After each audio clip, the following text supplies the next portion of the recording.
why don't we say, I'm sorry? It might be because I don't want to admit how bad I am. It might be because I need to cover it up or I'm scared of what my pastor will think.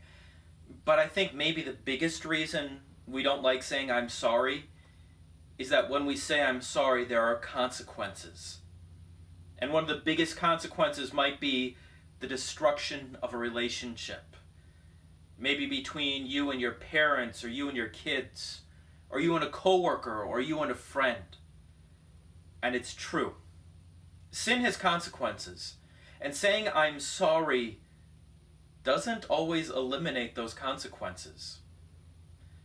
But I want to encourage you that saying I'm sorry is still worth it. And not just for that forgiveness that we've talked about all week long, but because it encourages Christians.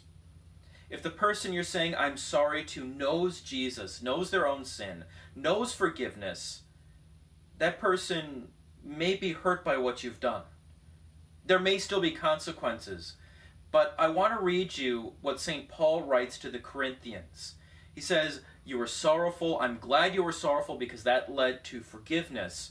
But he ends that section by saying, by all this we are encouraged. Not encouraged by that person's sin. Not encouraged by their sorrow, but encouraged that Jesus won again. That Jesus has come into your life and forgiven you, and that you have been strengthened by grace. That is encouragement.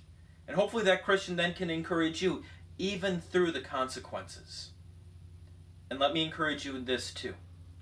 We often fear rejection. I was so bad that person will reject me. And that may happen. But Jesus has not rejected you.